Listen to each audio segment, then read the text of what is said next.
Bueno, bienvenidos a un nuevo programa de crisis y conflictos del siglo XX. Agradecemos a Telev1 y su director, Juan Manuel Suárez Pinto. Y habíamos quedado en el último programa en la expulsión de los ingleses del continente. Alemania ya prácticamente dominaba la Europa occidental, salvo los neutrales, y mantenía una batalla, pero muy circunscripta al Canal de la Mancha con Gran Bretaña y una batalla en los mares. Así que lo mismo que ocurría con Napoleón en su momento, aquí hay un problema que Inglaterra no está vencida, el continente se domina, donde puede haber una decisión, y la decisión está entre las dos potencias que luchan por el dominio continental. Y aquí se perfila, sí, el meollo de la Segunda Guerra Mundial, que es esencialmente un combate por la supremacía terrestre continental entre dos potencias, el Tercer Reich y la Unión Soviética, y por la supremacía naval a partir de diciembre del 41 entre los Estados Unidos de Norteamérica y el Imperio del Sol Naciente. Todos los demás son comparsas, incluida la Italia fascista, Rumania, que tiene un ejército mayor que el de Italia, eso según Caballero Jurado, China, del lado de los aliados, y el propio Imperio Británico, que va jugando cada vez más a placer, son comparsas. Hay cuatro grandes que juegan y todos los demás se alinean atrás. ¿Por qué? Porque en el fondo es un combate por el predominio. Y aquí hay que decir una cosa. El atlantismo está unido, los aliados occidentales están unidos. Como dice Churchill, manejar el mismo idioma nos favoreció mucho. Y tiene razón. Mientras que el continente está dividido. Sin embargo, hubo varios intentos de aproximación entre la Unión Soviética y el Tercer Reich a partir del pacto Molotov-Ribbentrop, que vamos a ver antes que se desate la Operación Barbarroja, considerada la empresa más titánica de todos los tiempos. En la guerra más grande que ha existido en la historia de la humanidad, habría que ver en relación a la población quizá las guerras púnicas, ¿no? Porque se perdió hasta el 27% de la población en Roma, no hablemos de Cartago, que hasta el idioma se perdió. Pero que tengamos realmente noticias, más allá de los amigos Polibio, Appiano y compañía, tenemos muchísima documentación sobre la invasión de la Unión Soviética y la guerra ruso-alemana de 1941-45, considerada la guerra en hombres y material más grande que ha existido. Así que tenemos que ir entonces a los antecedentes. Héctor. Claro, acá es importantísimo entender el contexto en que se daban los hechos. Como siempre, por una premisa metodológica elemental de análisis histórico, los hechos se analizan en el contexto de su tiempo. ¿Cómo era la situación después de la victoria de los Balcanes en abril del 41? Y cómo era el plan Barbarroja, que era el plan de invasión a Rusia. ¿Cómo se daban los tantos? Acá yo creo que hay que considerar la famosa frase del historiador británico A.J.P. Taylor, que dijo que en realidad no había que confundir la guerra que estalló con la invasión a Polonia en el 39 con la guerra mundial que estalló en el año 41, que es donde ahí empieza la pugna por el dominio del mundo, cualquiera sea el bando que en ese momento pudiera ganar. Había a mi juicio, hay tres planos superpuestos, concurrentes que se daban. Por un lado, el más importante era el plano geopolítico. Los alemanes venían a caballo de las teorías geopolíticas del Lebensraum, la idea del espacio vital, por lo cual la población alemana, entonces de unos 80 millones de habitantes, y con toda la pujanza, la expansión que se estaba produciendo, que necesitaba el espacio y los recursos del este, que era un objetivo de fondo estructural de la geopolítica alemana. En segundo término, el conflicto político-ideológico. Estaban en rivalidad dos concepciones distintas, antagónicas del mundo, el bolchevismo y el fascismo europeo en general y el nacionalsocialismo alemán en particular. Y después estaba el problema específicamente operativo-militar, es decir, cómo se daba la circunstancia política-militar que lleva a este enfrentamiento. Lo que trato de apretar sintéticamente, en este primer bloque es este último punto. ¿Cómo estaban los tantos a ese momento? Alemania Alemania venía de un éxito tras otro. Se dice que los alemanes se confiaron mucho en esa superioridad que tendió a infravalorar al adversario, en el caso de Rusia, pero Alemania se encontraba dueña de la situación en el continente europeo. Inglaterra no tenía la más mínima posibilidad propia de actuar en el continente. Ya habían salido escapando de Noruega, de Francia, del sudeste y hasta de Creta, ¿no? Con lo cual se neutralizó la posibilidad de una cabeza de puente en el continente en el sudeste de Europa. O sea, no tenía sentido práctico, no tenía sentido lógico aparente la continuidad de la guerra por parte de Gran Bretaña, porque no tenía un objetivo con el cual poder amenazar a Alemania. En el segundo bloque vamos a ver el tema de la misión Hess, que estuvo en ese contexto, en el contexto de que ya Alemania había hecho una serie de ofertas que sistemáticamente Francia primero, antes de la derrota, y después Inglaterra rechazaron de plano. ¿Cuál era entonces el meollo de la cuestión? El meollo de la cuestión es que la resistencia británica a continuar la guerra tenía una explicación. El partido de la guerra que se estaba gestando, que se había gestado en Estados Unidos, que era tanto más poderoso que el que existía en Inglaterra con el grupo Vansittart, porque el grupo Vansittart apuntaba a neutralizar la hegemonía de Alemania en el continente europeo. En Estados Unidos, el Brian Truss, el Truss de cerebros de Roosevelt, que volvía a repetir el grupo de Inquirer de Wilson, estaba pensando en términos de la hegemonía norteamericana sobre Europa, que era una categoría muy superior, ¿no? No nos olvidemos que hasta la Primera Guerra Mundial regía el principio de la doctrina Monroe, según el cual los europeos no tenían que meter mano en América y ni se pensaba en que Estados Unidos la metiera en Europa. Sin embargo, los Estados Unidos intervienen y determinan el conflicto europeo y el mapa de posguerra. El grupo de Brian Truss y el grupo que rodeaba a Roosevelt es el que pilotea sobre la base de una nueva intervención con una cruzada contra el nazismo, es decir, con una previsión de control de la situación europea. Si me permitís, Carl Schmitt señala que Stimson, con la doctrina Stimson, le dice, creo que en la academia en Newport o en alguno de esos lugares, da un discurso donde dice: el mundo es demasiado chico para que haya más de una potencia que lo domine. Y Schmitt dice: el mundo siempre... 32. ¿no? Sí, y lo repite la doctrina Stimson, pero además se repite antes de Pearl Harbor. Y Schmitt le dice: bueno, el mundo siempre va a ser más grande que Estados Unidos y cualquier potencia que lo quiera que quiera hegemonizar, que lo quiera sustituir. Ahora, en lo inmediato, la doctrina Stimson era la doctrina que rechazaba las conquistas militares, es decir, rechazaba de plano la expansión por vía militar de los países. Y creo que la habían desarrollado más que nada contra Japón en Manchuria. Pero eso que vos decís es de carácter más general, efectivamente. Claro, yo creo parte, que digamos, doctrinal. Doctrinal. La parte doctrinal. Por eso, puesto el pie en eso, la doctrina Monroe queda en sombras ante esta doctrina Stimson, que la asume y la perfecciona, porque impulsa esa línea. La doctrina Monroe marcaba una línea imaginaria en la mitad del Atlántico, de la cual hacia el oeste era América y era lo que se llamaba el hemisferio occidental, según uso los términos que usa la doctrina Monroe.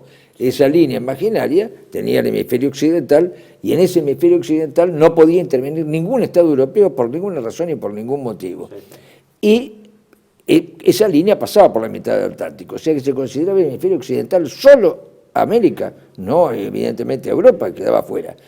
Eso se modifica con la doctrina Stimson cuando la doctrina Stimson extiende este principio a su totalidad. Yo creo que igual esto tiene un antecedente. El antecedente hay que buscarlo a fines del siglo XVIII en la posición que tiene Inglaterra cuando se erige o se autotitula corona del comercio mundial y decide, bueno, que el comercio mundial, cualquier lugar que se efectúe, y genera una doctrina.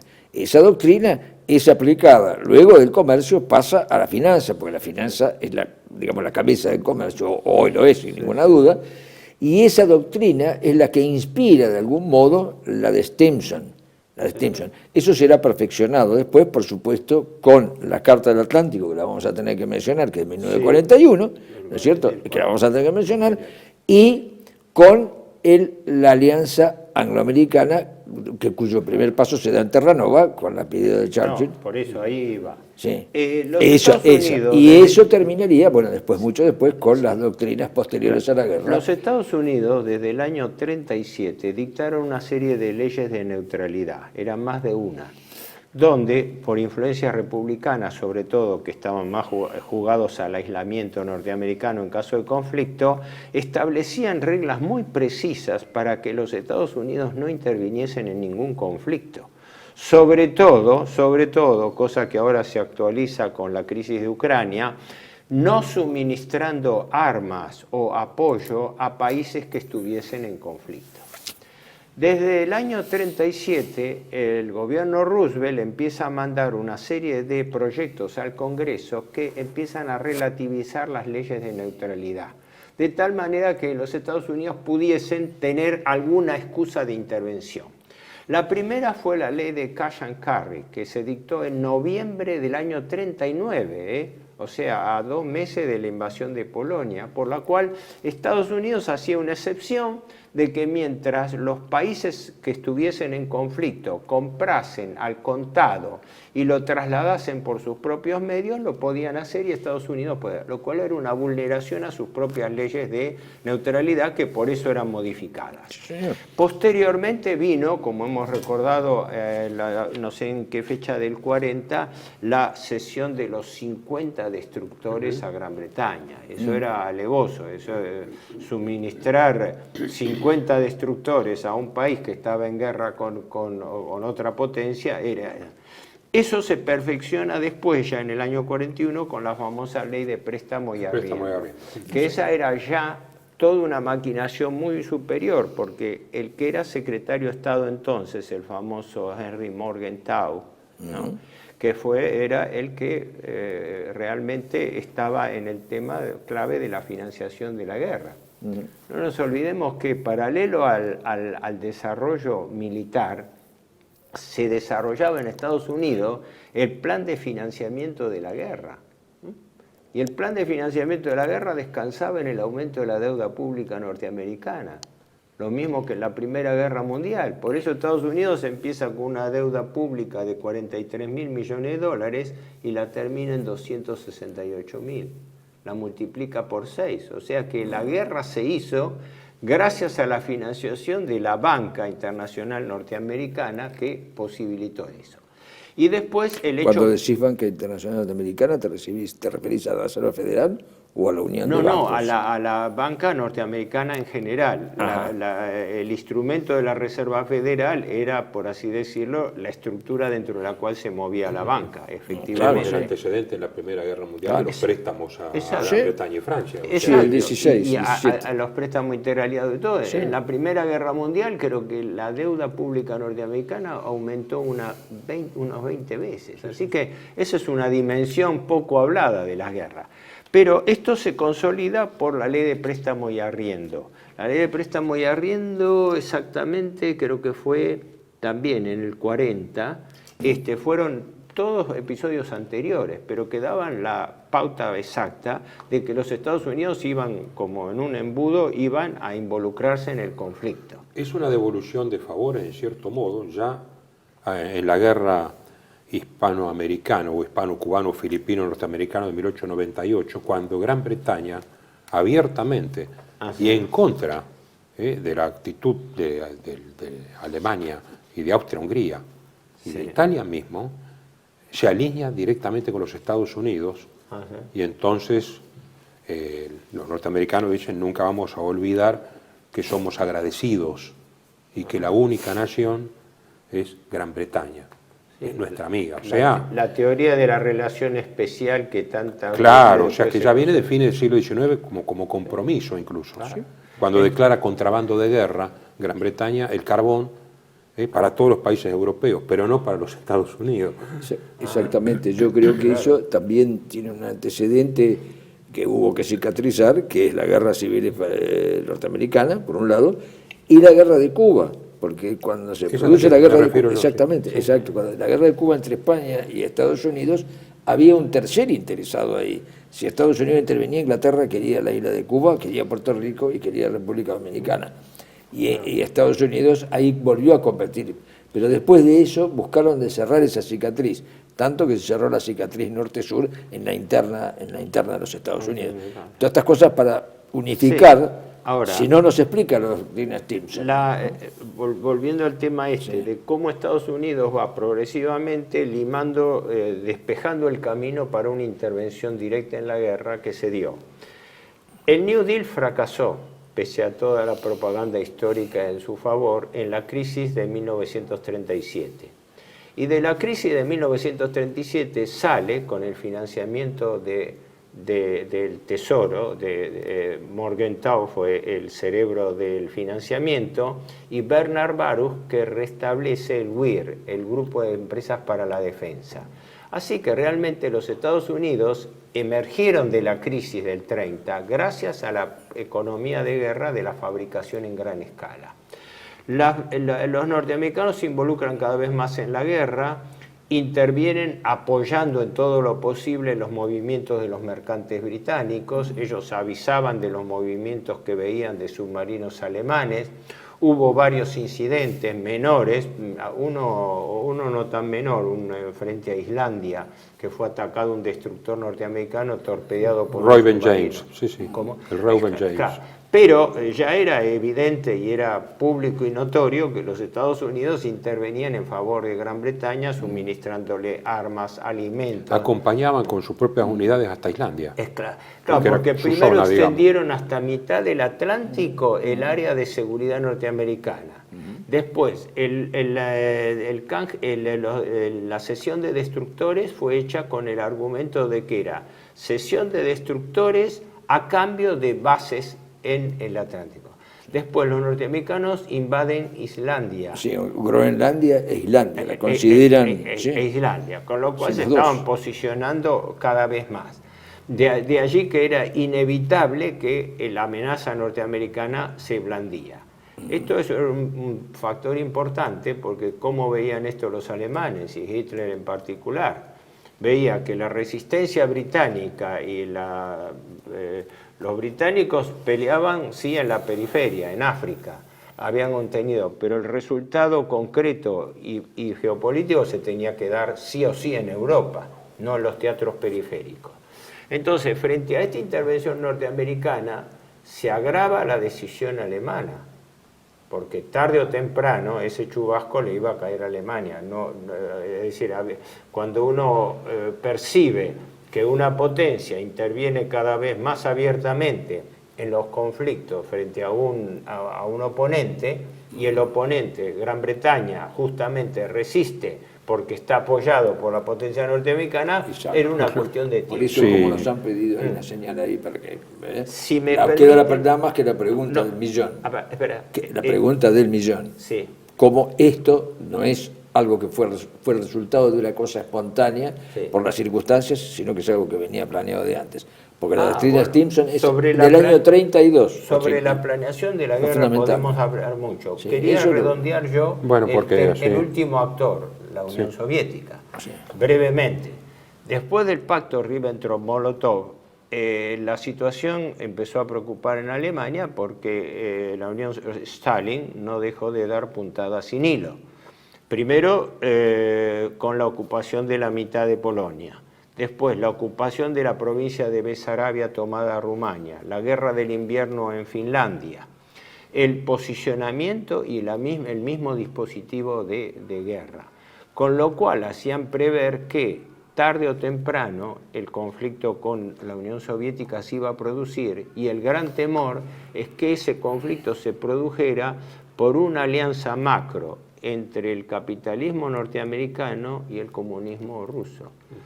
Idea que Hitler tenía concretamente, hablando del lobby que existía ya entre los estamentos dirigentes. Sí. Este era, así vamos a volver sobre el esto escenario. en la tercera sí, parte.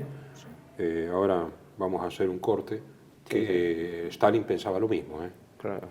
Era inevitable. Pensaba que había cuestión- jugadas de Alemania era una que cuestión- invadían su... realidad, es lo que está en la realidad. Es lo que está en la En ese realidad. momento, ¿no? Bueno, continuamos después.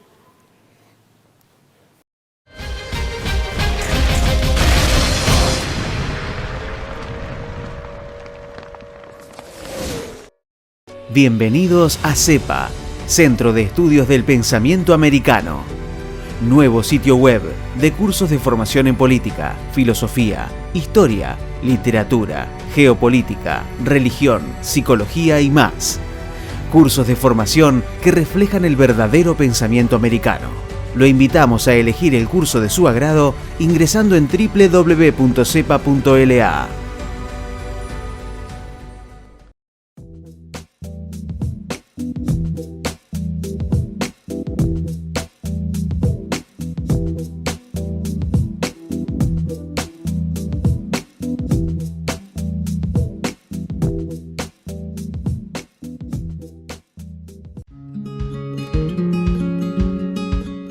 Residencia de Los Ángeles es un hogar para adultos mayores habilitado en la ciudad de Buenos Aires, cuyo objetivo es la atención y cuidado de pacientes de la tercera edad. Más de 30 años de experiencia nos respaldan. Trabajamos con dedicación para cuidar a nuestros abuelos y así ofrecerles la felicidad y comodidad que ellos merecen. Estamos en el barrio Villarreal, pasaje Francisco Bauzá 2372, casi esquina Tinogasta. Comuníquese con María al 11 61 70 45 38. Los esperamos.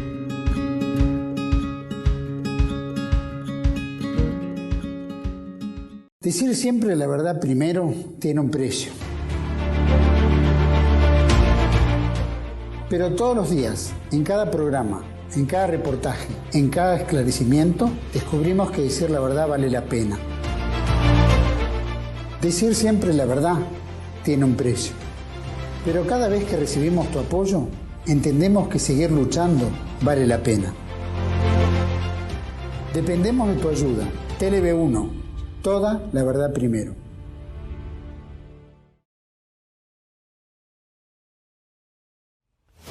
El mundo detrás de las cortinas, la historia como instrumento de control de las masas de Samuel Cruz.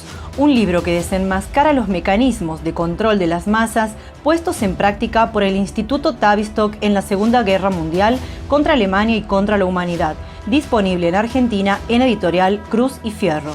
El mundo detrás de las cortinas de Samuel Cruz.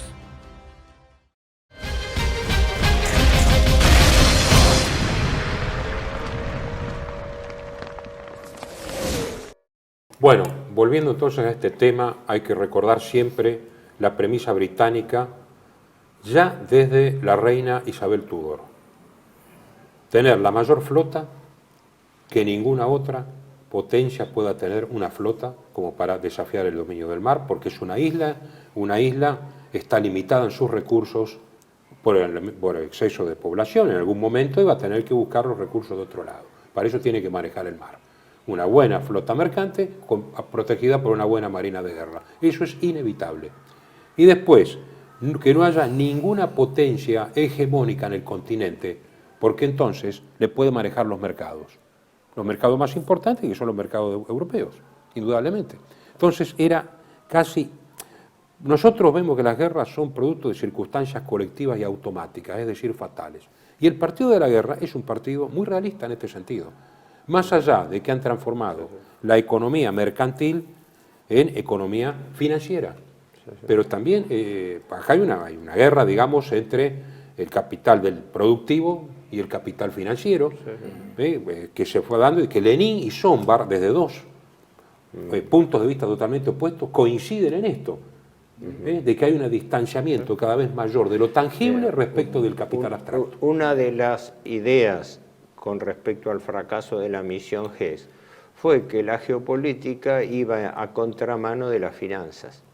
Porque ya la City de Londres junto a Wall Street habían previsto un entente de financiamiento y de dominio financiero económico mundial que iba a contramano de cualquier alianza de tipo geopolítico continental. Continental, exactamente. Sí, sí, sí, sí. Entonces, aquí lo mismo que pasa con Napoleón, hay una desesperación por no vencer a Inglaterra. Y además se le niegan todas las comunicaciones para encontrar una entente. Sí, sí. Entonces era forzoso que se resolviera la situación continental entre dos potencias continentales, en su momento entre el zar Alejandro y Napoleón, y ahora entre Hitler y Stalin, vamos, digamos como figuras, ¿no? Es mucho más complejo. No olvidemos que los rusos también ven un avance de Alemania. En la mediación con el rey Carol por el tema de la Moldavia, entre Rumania y Hungría, Sí. se le hace decir al rey Carol que dé garantías de que nunca va a haber un conflicto con Alemania, y Alemania pone una presencia militar para defender Ploesti. Además, es obvio, es la única fuente genuina de petróleo, tiene además el petróleo sintético, pero la fuente genuina única, Rumania, pone una ficha ahí. Entonces, lo llaman a Gafencu, al embajador rumano, lo llama Molotov y dice, ¿qué pasa? ¿Por qué este pacto? Si nosotros no planeamos invadir Rumania, precisamente porque no planean invadirnos, es por lo que hacemos este pacto. Creemos no molestarlos a ustedes. Sí. O sea, acá entra un juego de ajedrez y de tipos muy brillantes. Gafencu ya era ministro de Antonescu cuando Antonescu en este momento era embajador en Moscú. Pero estamos hablando de agosto del 40. Antonescu ya había dado, no digo un golpe de Estado, pero ya se había posicionado como primer ministro. Sí, en agosto del 40, sí. Luego está el pacto tripartito, Roma, Berlín, Tokio, en septiembre del 40. Sí, sí. Claro, los rusos dicen, escúchenme, tuve problemas con Japón. Ahora se lo sintieron como un cerco. Dicen, no, es puramente defensivo, no es para vulnerar los intereses de la Unión Soviética. Bueno. Septiembre de 40 le pide a Alemania a Finlandia, que había firmado en marzo una paz con la Unión Soviética, el libre tránsito de artillería y pertrechos para las tropas del general Dietl en Narvik. Sí. Molotov podría decir, pero escúchenme, recién firmamos una paz. Sí, sí. Finlandia ahora le está permitiendo a ustedes el paso, es cobeligerante en cualquier situación que ustedes tengan. No, Finlandia es una amiga, etcétera, etcétera. Permitime, claro, el conflicto estaba en el Báltico, porque cuando la Unión Soviética toma las 3 repúblicas del Báltico, Estonia, Letonia y Lituania, y toma el istmo de Karelia en la Guerra del Invierno, ahí afectaba la geopolítica alemana del Báltico. Claro, es un lugar de... Era un frente que se abría. De choque de intereses. Qué lástima que nosotros no usamos los mapas, ¿no? Pero acá, si uno ve este mapa, está clarísimo, ¿no? Las posiciones... Es decir, cualquier mapa europeo, si uno ve la situación geográfica de Estonia, Letonia, Lituania y del Istmo de Karelia, está clarísimo que ahí hay un choque, hay una región agonal, diríamos. Exactamente, nosotros. Que fue, no te olvides que fue de los caballeros teutónicos y de la famosa liga comercial de la Hansa. Claro, entonces, ¿qué pasa? Dice, vamos a dirimir las esferas de influencia. Mismo en San Petersburgo, después Stalingrado. Vamos a Leningrad. Vamos a definir las esferas de influencia con la Unión Soviética. Y va Molotov el 10 de noviembre a Berlín. Perdón, hay una ciudad allí, a ver si no se acuerdan el nombre, Klausenburg, que está en las puertas de Leningrado o de San Petersburgo hoy. El nombre lo dice, Klausenburg, ciudad clave, castillo clave, porque es la llave del Báltico. La llave del Báltico. Va Molotov a Berlín.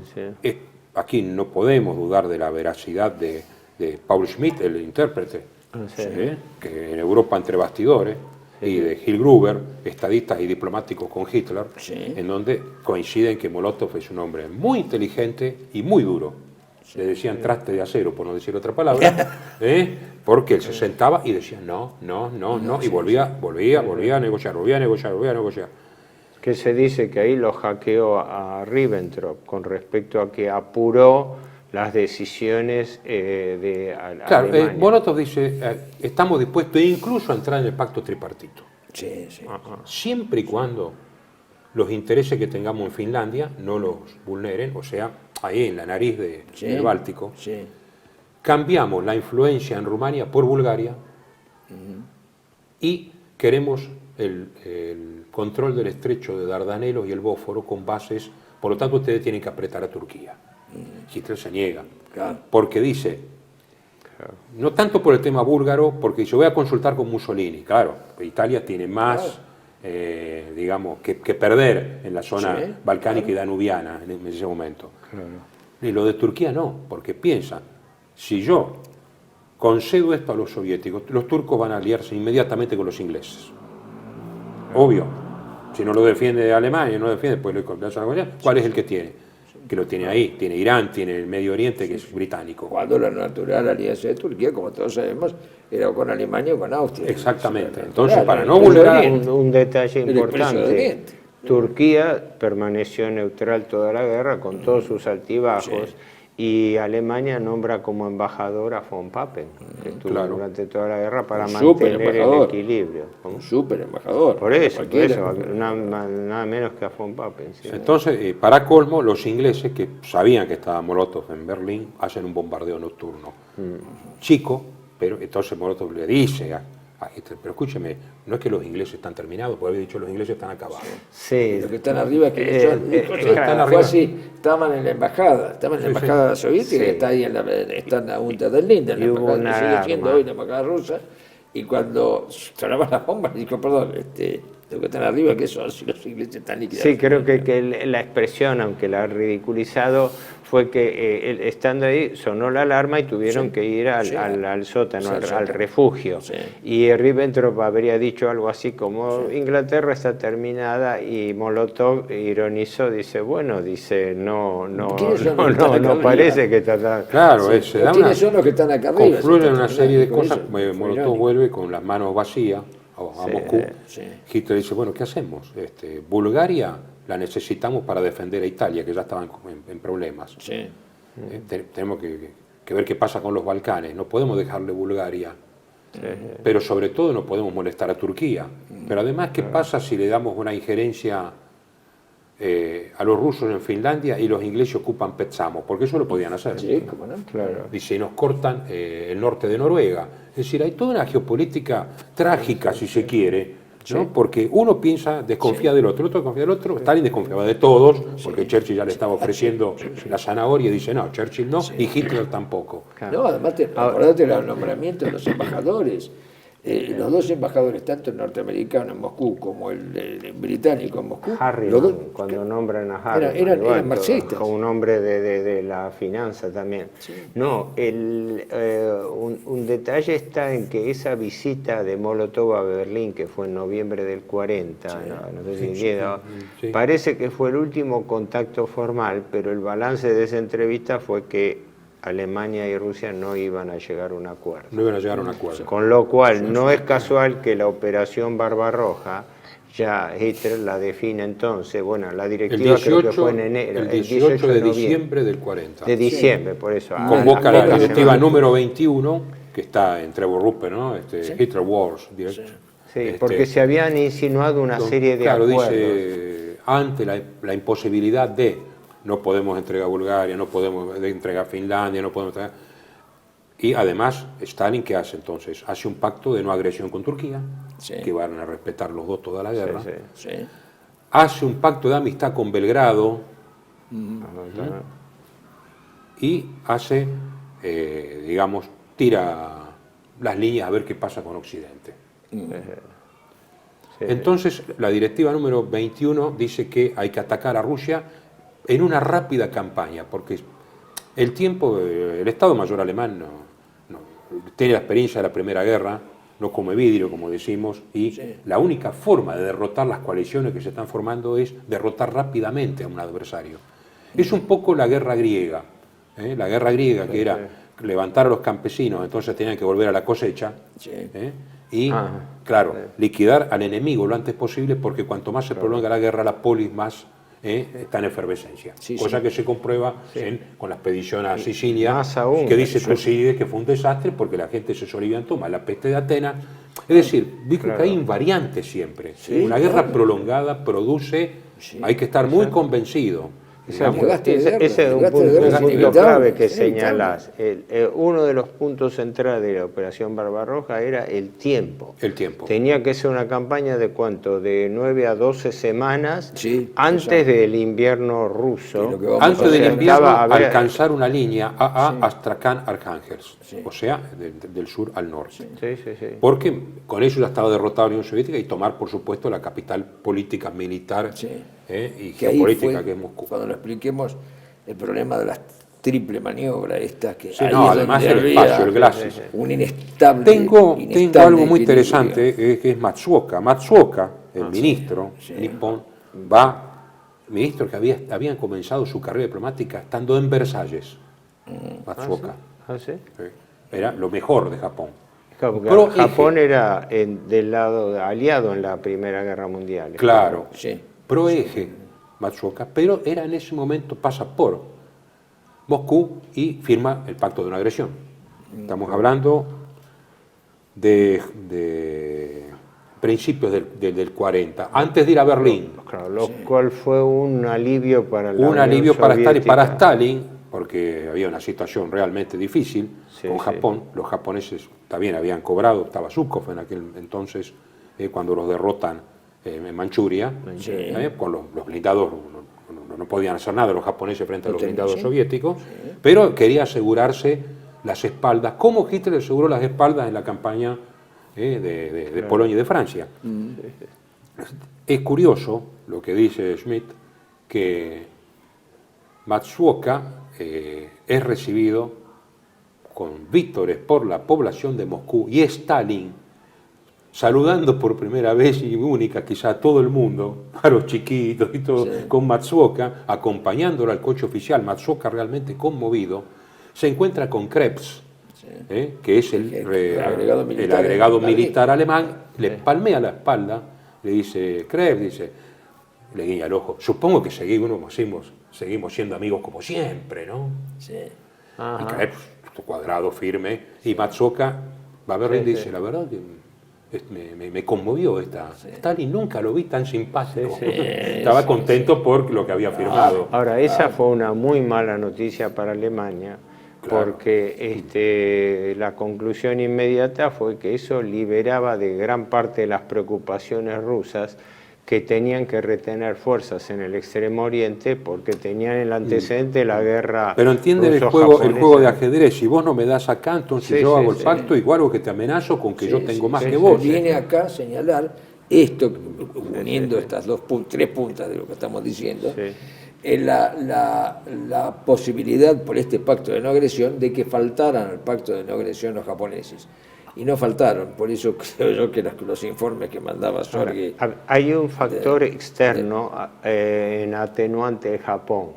Estados Unidos venía cercando cada vez más y hackeando cada vez más a Japón. O sea que Japón también enfrentaba el problema de no tener problema en el continente, porque toda la campaña norteamericana, como lo vamos a ver en los próximos programas, era ir quitándole las bases de aprovisionamiento de materias primas en Insulindia, en lo que ahora es Indonesia, y en consecuencia Japón también tenía su problema de lucha en dos frentes. Quería liberarse del peligro continental.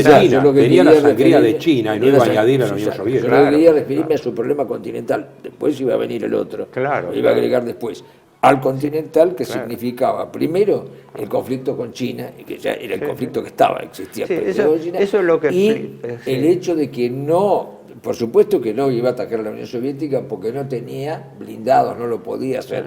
Lo que dice Sorge, que Richard Sorge, el famoso espía soviético en Tokio, que fungía como funcionario en la embajada alemana y amigo, el que mandaba los informes, no va a atacar. Yo creo que Stalin, que no era tonto, lo sabía perfectamente, y cuanto más avanzara el invierno, o sea, ya en plena campaña alemana en Rusia, si no atacó en julio y en agosto, ¿cómo va a atacar en noviembre o en diciembre? Para mí la idea que mueve todo esto es que la guerra mundial era inevitable, era una cuestión de tiempo, y que frente a ese peligro cada uno fue moviendo las piezas para preservar no quedar encerrado o expuesto a una guerra en más de un frente. En más de un frente. Y salvo reducirla Alemania. al mínimo. Y es claro, Por salvo eso la misión Alemania. GS Claro, y fracasa. reducirla al mínimo, pero eso en todas las partes. Y es claro, partes. y de En ahí todas partes. Tengo una joyita que es to- TASS del 14 de junio del 41, una semana antes de la invasión. 14 de junio. TASS. Alemania presenta a la Unión Soviética, dice TASS, pretensiones económicas y territoriales que estamos en conversación. Sin embargo, la Unión Soviética rechaza las pretensiones ante la cantidad de concentración de tropas en la frontera con pretensión de ataque. ¿Sabían?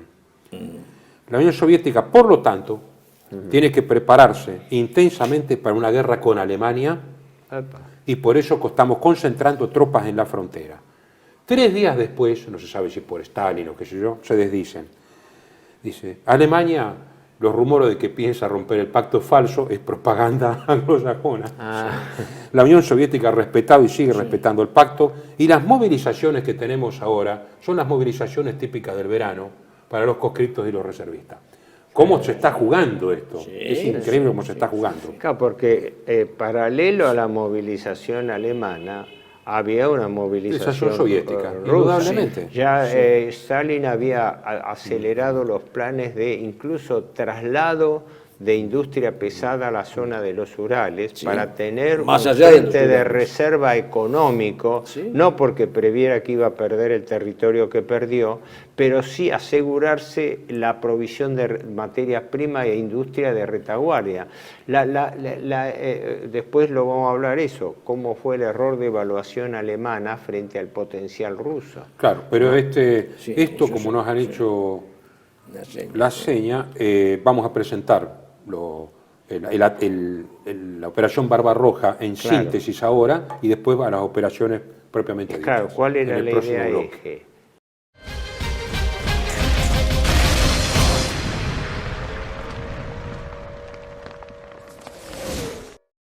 Bienvenidos a CEPA, Centro de Estudios del Pensamiento Americano.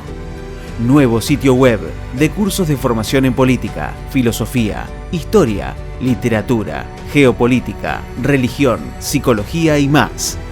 Cursos de formación que reflejan el verdadero pensamiento americano. Lo invitamos a elegir el curso de su agrado ingresando en www.cepa.la.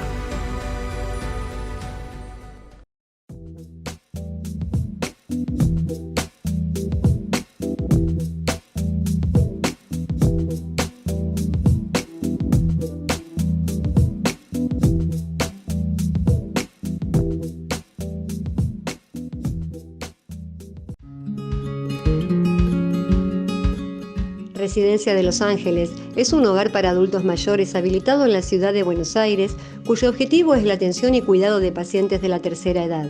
Más de 30 años de experiencia nos respaldan. Trabajamos con dedicación para cuidar a nuestros abuelos y así ofrecerles la felicidad y comodidad que ellos merecen. Estamos en el barrio Villarreal, pasaje Francisco Bauzá 2372, casi esquina Tinogasta. Comuníquese con María al 11 61 70 45 38. Los esperamos.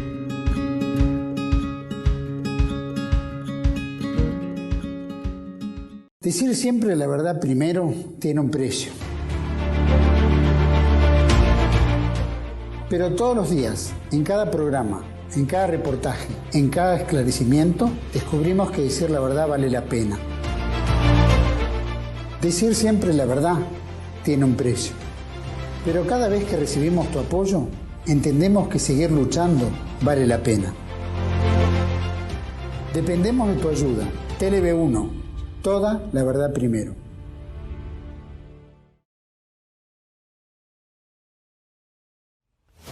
El mundo detrás de las cortinas, la historia como instrumento de control de las masas de Samuel Cruz. Un libro que desenmascara los mecanismos de control de las masas puestos en práctica por el Instituto Tavistock en la Segunda Guerra Mundial contra Alemania y contra la humanidad. Disponible en Argentina en editorial Cruz y Fierro. El mundo detrás de las cortinas de Samuel Cruz.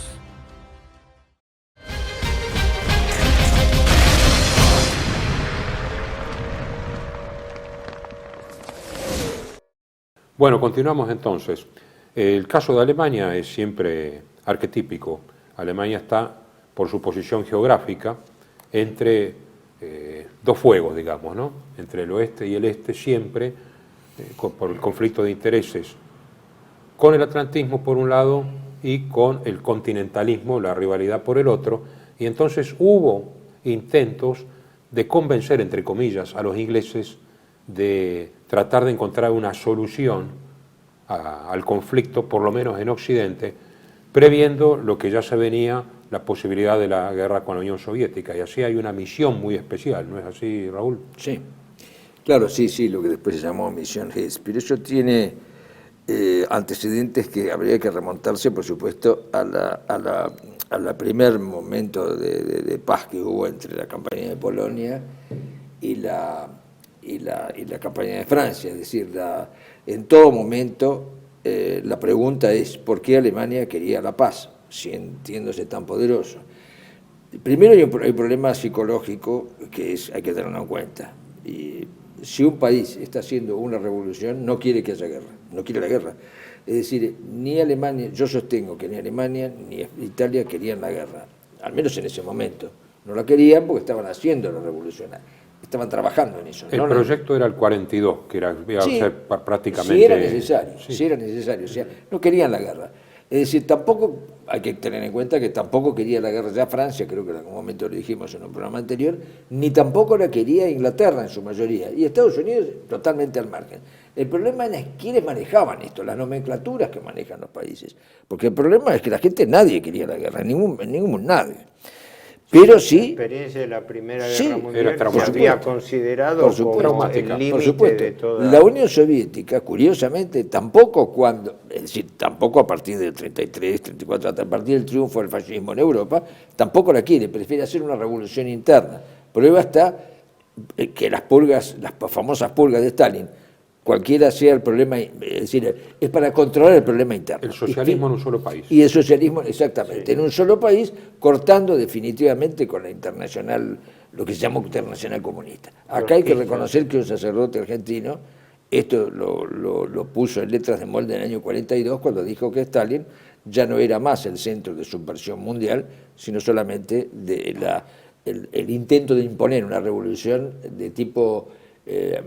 paneslavista en un solo país, paneslavista solo en los países eslavos, que no le interesaba el resto, con Stalin. Después eso cambió de nuevo. Pero el problema está en que esta situación es la que se da nuevamente en el año 40 y en el 41. ¿Por qué? Porque ya desde septiembre, acá hay un libro muy interesante, que es El enigma Rudolf Hess, de un escritor que se llama Martin Allen, que había escrito anteriormente un libro sobre Eduardo de Windsor, de Eduardo VIII de Inglaterra, El Rey Traidor se llama. Este se llama El enigma Rudolf Hess. Y este libro es interesante porque pone, en la época que fue escrito, pone documentación desclasificada, que estaba en ese momento era prohibida, está desclasificada. Y entonces él hace el libro sobre esto. Acá, por ejemplo, sale, ¿no?, que en septiembre de 1940, pensemos que en septiembre de 40, ¿no?, apenas terminada la campaña de Francia, dice, mientras el cielo de Londres vibraba sacudido por el fragor de la batalla de Inglaterra, el embajador británico en Suecia, Victor Mallet, envió un secretísimo telegrama cifrado para que se repartiera en distribución especial en el gabinete de guerra inglés.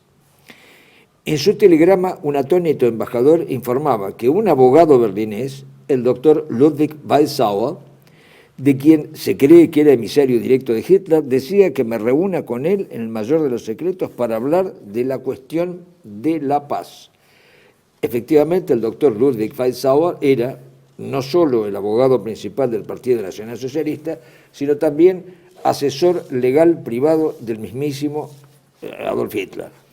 Y deseaba que las conversaciones, el mensaje decía que deseaba que las conversaciones, si tenían lugar, no fueran más conocidas más que por el gobierno de Su Majestad y por las más altas autoridades del Reich. Y esto, bueno, yo creo que está ligado a este tema de que no querían llegar a un acuerdo para tener las manos libres en Europa, para negociar, yo no sé si una guerra, pero sí de un elemento nuevo que entra, que es el general Karl Haushofer, el autor de la geopolítica alemana. Haushofer, su hijo, el profesor Albert Haushofer, es secretario privado de Rudolf Hess, del lugarteniente de Hitler, y lo lleva a tanto a Haushofer hijo como al padre a dialogar directamente con Hitler. Entonces se plantea una política en el este. La política en el este puede ser con guerra o sin guerra, no necesariamente tiene que ser con guerra. Haushofer no proponía una guerra en su geopolítica. Al contrario, prefería soldar. Prefería, exactamente. Es artificio del pacto Molotov-Ribbentrop. Exactamente, y es uno de los que sugieren el pacto, no solo si eso mismo, sino de que lograr, casi un imposible, que entrara en la ¿cómo se llama?, en la Unión Soviética. Si me permitís una observación geopolítica que surgía del entorno de Haushofer, era el hecho de que si Inglaterra afianzaba su relación con Estados Unidos, que avanzaba en su ruptura de la neutralidad, estaba lo que llamaban la teoría de la hipoteca del imperio. Hipoteca del imperio lo llamaban los geopolíticos, es decir, que Gran Bretaña unida a Estados Unidos solamente podía esperar tener que hacer concesiones a los ámbitos que normalmente eran influencia británica, cosa que después se plasma en el Cartel Atlántico, donde la condición es que Inglaterra deshaga su imperio colonial. Claro, por supuesto, sí, ese es el aspecto. Pero acá lo que hay que tener en cuenta es, primero, que en Estados Unidos hay un centro de poder que quiere esto, y que el Partido de la Guerra no solamente está en un grupito en Inglaterra, sino también está en los Estados Unidos, y viene de antes. Esto tiene antecedentes antes de la Primera Guerra Mundial. Entonces se va consolidando, y es una estrategia gradual. Uno de cuyos pasos importantes es indudablemente, como ha dicho acá Horacio, la doctrina Stimson, que también vio Carl Schmitt, ¿no es cierto?, al cual le dedico la conferencia en 1943 en España. Carl Schmitt habla de este tema. La última línea global. La última línea global, exactamente. Bueno, este tema es fundamental. Ahora, ¿quién pergeña esto? Bueno, eso evidentemente está, vos lo has mencionado, el grupo pensante que estaba detrás de Roosevelt y que lo asesora, que es los que generan también, de acuerdo con ese otro grupo que estaba en Inglaterra, la famosa Carta del Atlántico, que la Carta del Atlántico habla de una paz universal directamente, auspiciada por una futura Sociedad de las Naciones o Naciones Unidas, y que, entre paréntesis, la Carta del Atlántico es una de las bases de las Naciones Unidas. Era una reedición corregida y aumentada de los 20 puntos de Wilson. Es decir, el principio tiene que ser, curiosamente dice, hasta el último, al país más pequeño del mundo, tendrá asegurada absolutamente su soberanía y no será obligado a ir contra sus propios intereses. La posguerra demostró que eso no es cierto. Pero de cualquier manera, es decir, excluyendo, por supuesto, a un sistema. Ese sistema es el fascismo y sus derivados. O sea, en la palabra sus derivados cabe que lo siguiente: aquel que propone esa idea decide quiénes son sus derivados y quiénes no, ¿no es cierto? Hoy se usa la palabra populismo, por ejemplo, van a meter todo en la misma bolsa y al final no significa nada. Bueno, esto es lo mismo.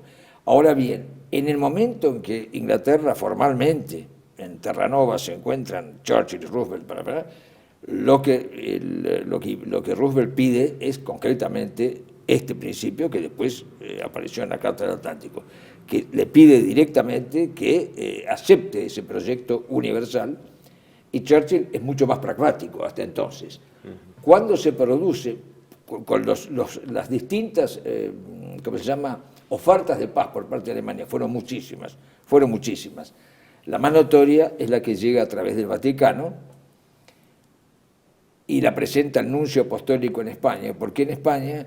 Porque Franco había ofrecido España como lugar absolutamente neutral, en lugar de Portugal, porque Portugal, Salazar lo ofrecía, pero en la política exterior portuguesa estaba subordinada por tratados anteriores a la de Inglaterra y no se lo consideraba lugar muy seguro.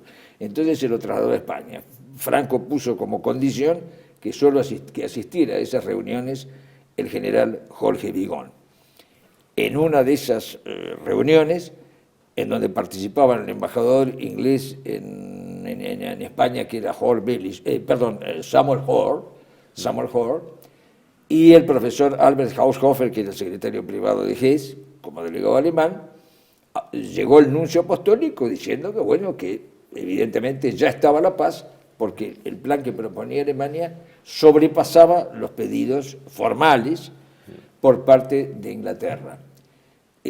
Ofrecía el retiro de las tropas alemanas de Francia, un acuerdo a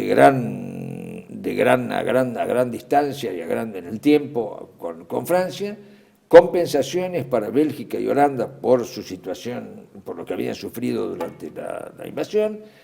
Lo mismo se hacía extensible a Dinamarca y a Noruega, que son los países que habían sido invadidos. La creación de un Estado polaco independiente, por supuesto, toda vez que se retiraran que se restituyeran a Alemania los territorios orientales, y un acuerdo general con Gran Bretaña para que Inglaterra quedara dueña de los mares y Alemania dueña de los destinos del continente, en términos geopolíticos, y en una paz universal basada en eso. Esto que decís está en Martin Allen. Sí, está sí. El problema es que... Pero era la proforma de la misión Hess. Exacto, el proforma de la misión Hess.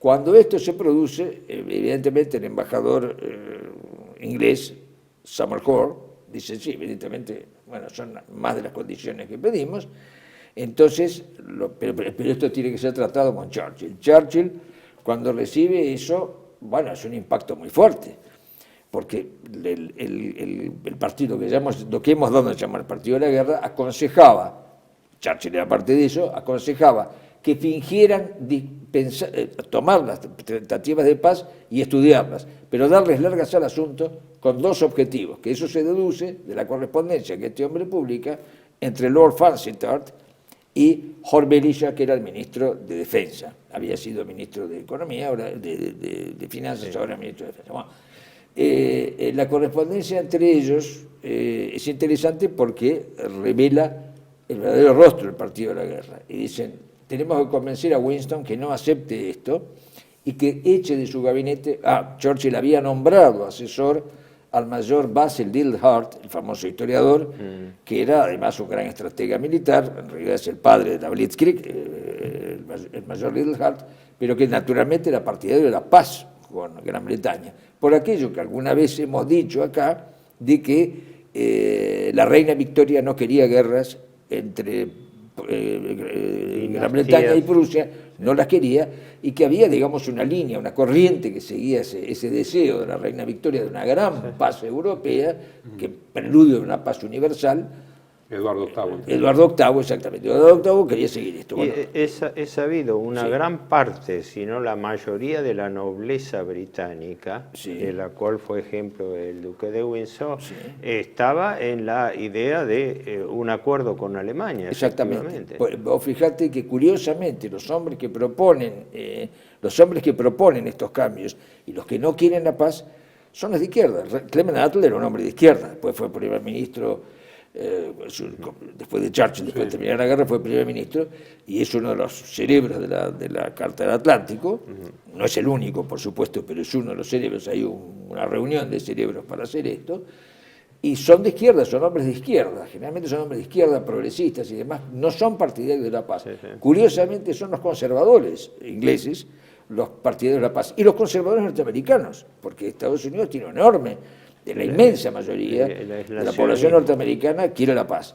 Acá hay una presión muy grande. Y entonces, cuando hay una conversación secreta que nosotros no la sabemos, no sabemos en qué momento Churchill dejó de dudar y aceptó la propuesta de Vansittart y Belisha, en ese momento se planeó lo siguiente: simular que se podía aceptar la paz y seguir exigiendo cosas. Como para ganar tiempo. Para ganar tiempo con una intención manifiesta en la correspondencia de estas personas. Es necesario que intervengan los Estados Unidos y es necesario que haya una guerra con la Unión Soviética, precipitar una guerra entre Alemania y la Unión Soviética, porque los intereses británicos, en este caso estamos hablando de los intereses del Partido de la Guerra, porque los conservadores no pensaban así, los intereses británicos no permiten ningún poder central de ningún tipo y de ninguna especie en el centro de Europa. Claro, es la vieja norma Es que británica, la se aplica también con Napoleón. La sospecha de Hitler que motiva la misión Hess era esa, que el tiempo le jugaba en contra a Alemania porque esa demora significaba que el rearme ruso venía a caballo acelerado y que si Inglaterra no se mostraba dispuesta a la paz, ahora vamos a ver el poder norteamericano detrás en la esperanza de que la Alemania tuviese un conflicto en el este, que es lo que explica la misión Hess. Sin duda, por eso, claro, por eso convengamos en que esto es un ajedrez muy delicado. No es algo simple que con movimientos de 2 o 3 piezas lo entendemos. El ajedrez es muy delicado porque Alemania tiene el problema de la asfixia continental y comercial y demás, y tiene que de alguna manera solucionarlo.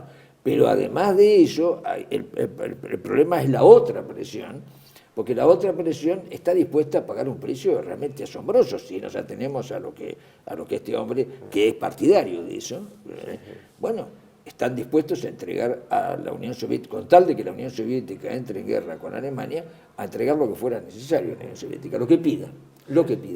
Y, por contraparte, a los Estados Unidos, entregarle el Commonwealth y trasladar el gobierno de la isla a Canadá. Bueno, esta es la hipótesis extrema, pero la hipótesis extrema ellos la plantean como una posibilidad, diciendo, ofrecen todo. De ahí la otra parte, es decir, la Unión Soviética se muestra desconfiada, porque, en fin, la limosna que le ofrecen es enorme. Y dicen, no, pero esto... Stalin desconfiaba totalmente. Stalin desconfiaba enormemente. Ya era por natural, era desconfiado, y esto lo aumentaba. ¿Pero por qué? Porque el equilibrio es muy delicado, pero además de eso, nadie termina siendo sincero del todo, salvo curiosamente Alemania. Y bueno, por supuesto Mussolini hubiera acompañado, no es un inconveniente, Mussolini hubiera aceptado eso, porque Mussolini era pacifista. Entonces, es decir, y dice, bueno señores, esto se puede arreglar, porque realmente se podía arreglar en ese momento. El problema es la estrategia de largo plazo. La estrategia de largo plazo es algo que se va cumpliendo regularmente en distintas etapas, como un plan que se va cumpliendo por capítulos, pero inexorables. Como, y cuando se estos... A ver si concretamente entonces, ¿qué pasó con Hess? Y llegamos ahora a la misión Hess. Es secreta. Exactamente, es secreto, pero lo que se transmite a través de Haushofer y del embajador inglés en España, llega a un punto que los contactos que tenía Albert Haushofer en Londres con el grupo conservador y demás, se resquebrajan. Y cuando se resquebrajan, llega a esta decisión en la cual nunca sabremos, por lo menos hasta ahora no se sabe, no digo nunca, hasta ahora no se sabe si en realidad el jefe de Estado alemán estaba enterado o no de la última misión de Hess. Yo personalmente creo que sí, por lo menos, si no en detalle, no hasta el último detalle, pero sí en la intención. Wilfred von Oben lo dijo y lo escribió también a través de las memorias del hijo de Hess, que dijo, era la mentira de Hitler, al declararlo loco a Hess como que actuó por su cuenta, que los británicos tomaron, porque lo que quedaron atragantados eran los rusos, porque sabían que la propuesta de Hess era una alianza con el enemigo. Lo revolucionario era que dos países que estaban en guerra, iba una misión de altísimo nivel, la mano derecha de Hitler, a proponerle, paremos la guerra, dividamos nuestras esferas de influencia continentales y marítimos para yo tener las manos libres para atacar al este, lo cual era una especie de delatar las intenciones de Alemania. Claro, pero hay un problema que acá no lo podemos plantear porque no está la documentación todavía. Ha salido un libro que es el de Suvarov,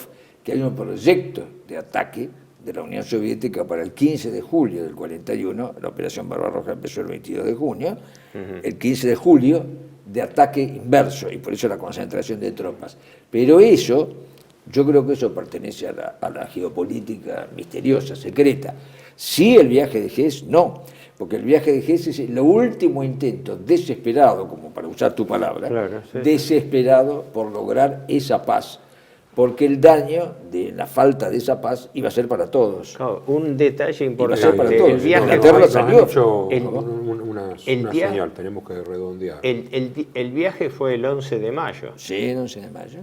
Sí. Ya el plan Barbarroja estaba faltaban en un mes plena y 10 ebullición, días. así que era Un la mes y 10 última, días. era 11 días. la última, digamos, señal de alarma que Exactamente. se mandaba para llevar un acuerdo. Ahora, Exactamente. lo que es importante es, nunca se conoció cuál fue la propuesta exacta que llevó Hess. No se No, conoció no, y no se va a conocer Y no hasta se que va a de- conocer. hasta que ¿Por qué no se va a desclasifiquen. conocer? Porque ahora lo que quería más decir. que ya diría no la sospechosa muerte de Hess en el 87, sino el asesinato de Hess fue para que no lo liberaran y él pudiese hacer declaraciones. Porque es dinamita sobre su- política para la realeza Exacto. inglesa. Exacto. Sí. Pero lo es por una cuestión muy sencilla, porque muestra una oposición dentro del poder británico, Sí. no una destrucción del imperio, que es otra cosa. Y las consecuencias de esa actitud de empecinarse en la guerra no han sido favorables a Inglaterra, porque En la vuelta- definitiva, Hess iba a ver a este Lord escocés, Sí. que en ese momento Hamilton, no estaba en el Lord castillo. Hamilton, el No duque estaba de porque Hamilton. indudablemente que no se sabe si por ultra o por lo que fuere sabían dónde iba exactamente dónde iba a ir Hess, dónde iba a caer y todo, y lo secuestran antes y mientras Hamilton no estaba. Lo distrajeron a Hamilton, Hamilton no estaba lo en Londres. distrajeron a Sí, Hamilton, Hamilton. venía a Londres y ahí Hamilton que había se sido cono- convocado, que Hamilton se había sido conocía. convocado por el gobierno británico diciéndole para interrogarlo sobre las relaciones que él tenía vía Haushofer con Rudolf Hess. Eso Y ahí fue la- antes del viaje de Hess. claro, y con eso la Y misión cuando fracasa. se Vamos produce a- el viaje de Hess, por supuesto, sí lo confrontan una sola vez con el duque de Hamilton, según la documentación, pero no lo que se trata. Lo que se trata, aún Porque hasta hoy, Hess se lo ve mantiene. a Hamilton después de haber sido capturado, con lo Sí. cual la confidencialidad Sí, se ya, había por supuesto, perdido. ya se había perdido, pero hay que tener Claro. en cuenta que lo que no se conoce de esto sí se puede deducir en términos generales. En términos generales nosotros lo podemos deducir. Es evidente que la paz hubiera beneficiado a todo el mundo. No hay ninguna duda de que hubiera sido un enorme beneficio y que probablemente, como hipótesis, no era necesaria que se haga una guerra con la Unión Soviética. Hubiera cambiado el planteo de la guerra. Toda paz es siempre Pero hubiera sido beneficiosa. mejor para Inglaterra también. Toda paz es para los siempre Estados beneficiosa Unidos. y siempre muy dificultosa. Bueno, Sí. pasamos ahora al otro bloque.